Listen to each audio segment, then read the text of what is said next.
ज्ञानवापी फैसले पर महबूबा मुफ्ती का भड़काऊ बयान सामने आया है और महबूबा मुफ्ती कह रही हैं कि कोर्ट के फैसले से दंगे भड़केंगे। सांप्रदायिक माहौल खराब करना यह बीजेपी का एजेंडा है। महबूबा मुफ्ती ये कह रही हैं। आप सोचिए, ये तो अदालत का फैसला है, यह फैसला किसी पॉलिटिकल पार्टी का नहीं है। पिछले साल 5 महिलाएं अदालत पहुंची थी और श्रृंगार गौरी का रोज दर्शन और पूजन करने की अनुमति मांगी गई थी। मामला सुप्रीम कोर्ट तक गया। सुप्रीम कोर्ट ने कहा कि पहले जिला अदालत यह तय कर ले कि यह मामला सुनने योग्य है या नहीं। कल इस मामले में फैसला आ गया और अदालत ने माना कि यह केस सुनने लायक है। उसके बाद महबूबा मुफ्ती का बयान, जम्मू कश्मीर की पूर्व मुख्यमंत्री हैं, कह रही हैं कि इस फैसले से दंगा भड़केगा, सांप्रदायिक माहौल खराब होगा। सांप्रदायिक माहौल खराब करना यह बीजेपी का एजेंडा है। आप समझिए कि ये जो फैसला है, ये वाराणसी की जिला अदालत का फैसला है, ये किसी पॉलिटिकल पार्टी का फैसला नहीं। ज्ञानवापी पर सुनवाई से दंगे भड़केंगे। जो मामला अदालत के सामने है, जिस पर फैसला अदालत कर रही है, उस फैसले को लेकर महबूबा मुफ्ती कह रही हैं कि इस पर सुनवाई होगी तो दंगे भड़केंगे। पूजा स्थल एक्ट के बावजूद ज्ञानवापी पर अदालत के फैसले से दंगा भड़केगा, ये कह रही है महबूबा मुफ्ती। और सांप्रदायिक माहौल पैदा होगा, जो बीजेपी का एजेंडा है। यह खेदजनक स्थिति है कि अदालतें अपने स्वयं के फैसलों का पालन नहीं करती हैं। यह जम्मू कश्मीर की पूर्व मुख्यमंत्री पीडीपी के अध्यक्ष महबूबा मुफ्ती का ट्वीट है।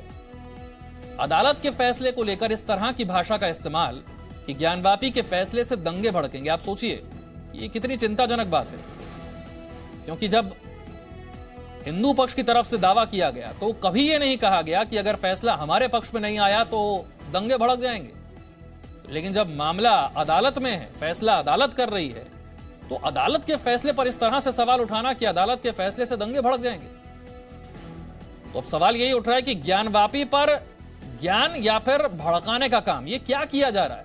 ज्ञानवापी को लेकर भड़काने का काम क्यों किया जा रहा है? और महादेव पर फैसले में दंगा क्यों दिखता है?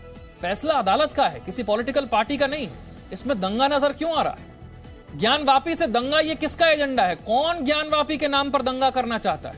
ये दंगा शब्द इस्तेमाल करने की जरूरत क्यों पड़ी महबूबा मुफ्ती को? और ज्ञानवापी पर महबूबा की ये दंगे की मुनादी है क्या? महबूबा को कोर्ट पर, न्यायपालिका पर भरोसा नहीं है। जब इस तरह के विवादों में फैसला नहीं हो पाता, तभी लोग न्यायपालिका के पास जाते हैं, तभी लोग अदालत के पास जाते हैं। ये तो मामला सुप्रीम कोर्ट तक गया। सुप्रीम कोर्ट ने कहा कि पहले जिला अदालत तय कर ले मामला सुनने लायक है या नहीं।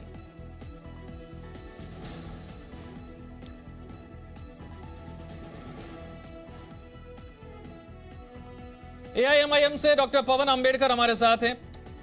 पवन जी, आपको लगता है कि जम्मू कश्मीर की पूर्व मुख्यमंत्री का यह कहना कि अदालत के किसी फैसले से दंगा भड़क जाएगा, ज्ञानवापी पर सुनवाई होगी तो दंगा भड़क जाएगा, ये ठीक है, ये जायज है? एक मुख्यमंत्री को शोभा देता है, एक पूर्व मुख्यमंत्री को? विशाल साहब, मैं उनका प्रवक्ता नहीं हूं, इसलिए मैं उनकी किसी भी बात को इंडोर्स नहीं करता हूं। मैं ये कहना चाह रहा हूं कि जो कल आदेश आया है, डिस्ट्रिक्ट जज ने जो आदेश दिया है, वह आदेश जो कानून है उस कानून से इतर है। हम ये सिर्फ कानूनी पेचीदगियों पर हम बात करना चाहते हैं किसी तरह से, और जिस तरह का जो आदेश है और लोगों में जिस तरह की नई भावना पैदा हो रही है, वो देश के लिए अस्थिरता का माहौल पैदा कर सकती है, इसकी हम बात रखते हैं।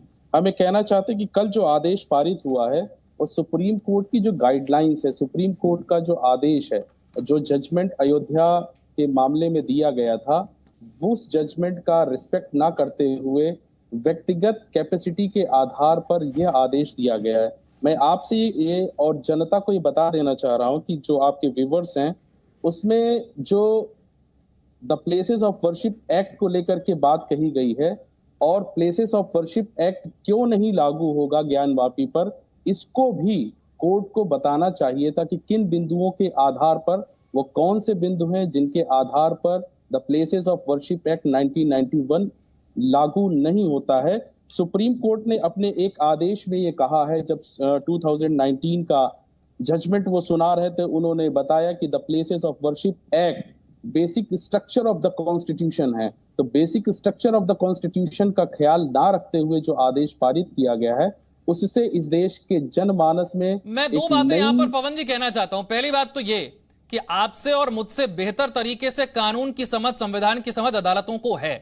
अगर अदालत को यह लगता है कि यह प्लेसेस ऑफ वर्शिप एक्ट 1991 का उल्लंघन नहीं है और इस केस को सुना जा सकता है, तो अदालत के फैसले का सम्मान होना चाहिए। अगर आपको वो फैसला स्वीकार नहीं है, आप संतुष्ट नहीं है, तो आप ऊपरी अदालत में जा सकते हैं, रोका थोड़ी ना है किसी ने। लेकिन उसके लिए यह कह देना कि अदालत के फैसले से दंगे भड़क जाएंगे, सांप्रदायिक माहौल खराब हो जाएगा, यह कहां तक जायज है? नहीं विशाल साहब, मैंने पहले ही कहा है कि हम इस तरह की स्टेटमेंट को इंडोर्स नहीं करते। मतलब आप ये मानते हैं कि महबूबा मुफ्ती जो कह रही है वो बात भड़काने वाली है, गलत है वो बात? नहीं, ये तो कह सकते हैं ना। नहीं, हम किसी की भी बात को इंडोर्स नहीं करते। हम ये कह रहे हैं जो आदेश कल वाराणसी की कोर्ट से आया है उससे डीस्टेबलाइजेशन यानी अस्थिरता की स्थिति आ सकती है। आज मैं आपकी बात को मान गया, आप फैसले से संतुष्ट नहीं है। मैं तो कह रहा हूं ना, कोई भी अदालत के फैसले से संतुष्ट ना हो, ऊपरी अदालत में जा सकता है। कहां मनाई है उसके लिए? सूरजपाल हमू हमारे साथ जुड़ गए। सूरजपाल जी, जम्मू कश्मीर की पूर्व मुख्यमंत्री महबूबा मुफ्ती, पीडीपी की अध्यक्ष, इतनी अनुभवी राजनेता, अदालत के फैसले को लेकर कह रही है कि इस फैसले से दंगे भड़क सकते हैं, सांप्रदायिक माहौल खराब हो जाएगा। एक्चुअल में महबूबा जी को दंगे भड़काने का बहुत तजुर्बा है। उन्होंने जीवन भर, उनके पिता ने, उन लोगों ने, सब लोगों ने काम कश्मीर में दंगे भड़काने का काम किया है।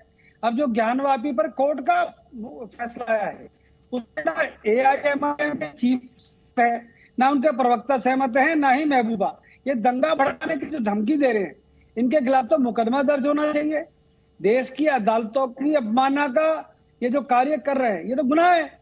इन लोगों से एक बात पूछा जाए, कोर्ट ने निर्णय दिया है, किसी पॉलिटिकल पार्टी का, किसी गवर्नमेंट का निर्णय नहीं है। जो प्लेसेस ऑफ वर्शिप एक्ट की बात करते थे, वो उस एक्ट का जो कानून कोर्ट ने, जो न्यायालय ने जो ऑर्डर दिया, उसका अपमान कर रहे हैं। और ये धमकी दे रही है कि दंगे भड़केंगे। किसको डरा रहे हो भाई? किसको धमकी दे रहे हो? आप देश विरोधी कार्यों में शुरू से लिप्त है महबूबा जी, और आप जो भाई धमकी दे रहे हो पूरे देश को, इसका अर्थ क्या समझा जाए? आप लोगों ने तय कर रखा है कि हिंदुस्तान को अस्थिर करने की राजनीति करनी है। इनके खिलाफ तो तुरंत प्रभाव से मुकदमा दर्ज होना चाहिए। और अगर इनको ये लगता है कि इनके कहने से दंगे भड़केंगे, तो हिंदुस्तान की जनता बड़ी समझदार है। यह है कि जानती तो वो भी है कि अदालत का फैसला है। जब दो पक्ष आपस में मिलकर किसी तरीके से कोई समझौता नहीं कर पाते या मामले को सुलझा नहीं पाते, तभी तो अदालत के पास जाते हैं, तभी तो न्यायपालिका के पास जाते हैं ना। हिंदू पक्ष ने तो एक बार भी नहीं कहा कि ज्ञानवापी पर अगर फैसला हमारे पक्ष में नहीं आया तो साहब दंगे भड़क जाएंगे, सांप्रदायिक माहौल खराब हो जाएगा। देखो विशाल, आपने बहुत अच्छी बात कही। अगर आपको कानून के जो आदेश आया है उसका अगर विरोध करना, तो आप उनकी अपील कीजिएगा, आपको अधिकार है। परंतु ये धमकी देना कि दंगे भड़केंगे, इसके पीछे इनकी मंशा क्या है? ये देश में किस प्रकार की राजनीति करना चाहती है महबूबा? जो कल से जो ओवैसी साहब चिलमिला रहे हैं, इन लोगों का मकसद एक है कि देश के अंदर माहौल खराब रहे। ठीक, पवन जी कुछ कहना चाह रहे हैं? जी जवाब। पवन जी, नीलोफर भी जुड़ गई हैं, नीलोफर जी भी नेशनल कॉन्फ्रेंस से जुड़ गई हैं हमारे साथ, लेकिन पवन जी जवाब दीजिए पहले। विशाल साहब, मैं अम्मू साहब से कहना चाह रहा हूं कि वही महबूबा मुफ्ती है जिनके साथ भारतीय जनता पार्टी ने जो है गलबहियां की और जम्मू एंड कश्मीर में जो है सरकार बनाई। तब क्या ये उग्रवादी या आतंकवादी या ऐसी मानसिकता इनके अंदर नहीं थी? भारतीय जनता पार्टी ने इन्हीं से ही वो ज्ञान लिया है कि देश में किस तरह की सांप्रदायिक स्थिति को पैदा किया जाए। भारतीय जनता पार्टी ही जिम्मेदार है। पवन जी, मैं फिर यही सवाल पूछ रहा हूं, फैसला अदालत ने लिया या किसी पॉलिटिकल पार्टी ने लिया? आपको बीजेपी की आलोचना करनी है, चाहे जिस मुद्दे पर कीजिए। अदालत का फैसला बीजेपी का फैसला नहीं है साहब, इसे तो समझ लीजिए। फैसला वाराणसी की जिला अदालत का है, किसी पॉलिटिकल पार्टी का नहीं है। मैं इसी बात को क्लियर करना चाह रहा हूं कि मैं ये कहना चाह रहा हूं कि अगस्त 2021 में 5 महिलाएं सामने आई और उन्होंने श्रृंगार गौरी की पूजा करने के संदर्भ में एक पिटीशन डाली, जिसको लेकर के इलाहाबाद हाई कोर्ट ने 9 सितंबर 2021 को एक आदेश दिया और ये कहा, judicial enthusiasm should not obliterate the profound responsibility that is expected from the lower court। तो कल से और ये आदेश जब जारी किया, ओवैसी साहब के शब्द कल से पवन जी, इसके बाद तो मामला सुप्रीम कोर्ट भी चला गया।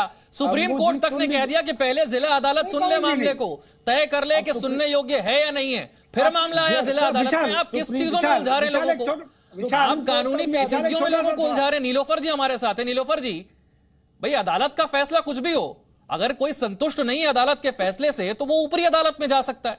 लेकिन अदालत के फैसले के बाद यह कहना कि अदालत के फैसले से दंगे भड़क जाएंगे, ये जायज है क्या? देखिए, जायज क्या है क्या नहीं है मैं उसमें नहीं जाना चाहूंगी, लेकिन मैं एक बात जरूर कहना चाहूंगी। जो हम पिछले सालों से 2014 के बाद जो हम सिचुएशंस देख रहे हैं कि हमारे देश में क्या हो रहा है, तो उन सिचुएशनों की तरफ देखना बहुत जरूरी है। क्योंकि आपने देखा होगा कि हर वक्त आप एक फिरके को, एक तबके को, एक रिलीजन को टारगेट करेंगे तो उसमें तो दिल टूट जाएंगे, हर्ट हो जाएंगे लोग। तो अगर हम सेक्युलरिज्म की बात करते हैं तो क्यों आप एक रिलीजन के पीछे पड़े हुए हैं? क्यों आप चाहते हैं कि हमारे देश में जो पीस है, जो माहौल है, अच्छा माहौल है, उसको बिगाड़े? सदियों से ये चीजें चलती आ रही है, सदियों से। अगर 1600 ईस्वी में कुछ हुआ था तो उसका भुगतान हम आज इस सदी में क्यों, 21वीं सदी में क्यों भुगते? तो कोशिश ये होनी चाहिए भाईचारे से, जैसे हमारा देश चलता रहा है, क्योंकि भाईचारा ही मेन चीज है जो आपकी डेवलपमेंट को देखेगा, जो आपको ग्लोबली एक ऐसी छवि दे देगा जो एक अनकंट्रोवर्शियल होगी। तो मेरा यही कहना है कि हमें इन चीजों में, नीलोफर जी, तो ज्ञान वापी पर सुनवाई होगी तो विकास रुक जाएगा क्या? डेवलपमेंट रुक जाएगा क्या? ये क्या तर्क है? देश का डेवलपमेंट रुक जाएगा अगर ज्ञान वापी पर अदालत में सुनवाई होती है तो? देखिए, जब लोग ही इन चीजों में अशांति फैलाएंगे, इन चीजों का इस्तेमाल करेंगे, क्योंकि बहुत सारे दुश्मन हमारे देश के हैं जो ताक में रहते हैं कि किस तरीके से कोई विषय उनके सामने आ जाए। देश के बाहर दुश्मन हो तो अलग बात है ना, देश के अंदर अपने नेता कह रहे हैं कि अदालत के फैसले से दंगे भड़क जाएंगे, जो मुख्यमंत्री रह चुके हैं। क्या है, ये सेंसिटिव मसले होते हैं, क्यों जरूरत है हमें किसी के रिलीजन? मैं वही तो कह रहा हूं, जब दो पक्ष आपस में मिलकर किसी बात पर राजी नहीं हो पाते, समझौता नहीं कर पाते, किसी विवाद को सुलझा नहीं पाते, तभी तो आप न्यायपालिका के पास जाते हैं ना। देश में न्यायपालिका तभी तो है, और किस लिए? जो रिलीजन है ये बहुत सेंसिटिव मसले हैं। हमारे कॉन्स्टिट्यूशन में हमें फंडामेंटल राइट दिया गया है प्रोफेसर प्रोपेगेट का, लेकिन उसका मतलब ये भी कश्मीर से निकाल दिया। अरे नीलोफर जी, जो सुनवाई अदालत में हो रही है वो संविधान और कानून के दायरे में ही तो हो रही है, उसके बाहर थोड़ी ना हो रही है। सूरजपाल अमू, आखिरी 30 सेकंड ब्रेक लेना है मुझे, 30 सेकंड आखिरी। सूरजपाल अमू, धारा 370 हटी, कितने दंगे हुए? कश्मीरी पंडितों का कत्लेआम आप लोगों ने करा दिया, आपके नेताओं ने करा दिया। क्या हुआ? आप लोग कहीं भी किसी की बात मानने को तैयार नहीं है। न्यायालय का ऑर्डर है मैडम, न्यायालय का ऑर्डर है, उसका सम्मान कीजिएगा, न्यायालय का सम्मान करो। चलिए ठीक है, मैं फिर वही कह रहा हूं, जब दो पक्ष आपस में मिलकर किसी विवाद को सुलझा नहीं पाते हैं तभी वो उसे सुलझाने के लिए न्यायपालिका के सामने जाते हैं, न्यायपालिका के फैसले का सम्मान करते हैं। अगर आप संतुष्ट नहीं हैं तो आप ऊपरी अदालत में जा सकते हैं, उसे चैलेंज कर सकते हैं, लेकिन अदालत के फैसले से दंगे भड़क जाएंगे ये कहना बिल्कुल भी जायज नहीं है। बहुत बहुत शुक्रिया सभी खास मेहमानों का हमारे साथ जुड़ने के लिए। वक्त एक छोटे से ब्रेक का।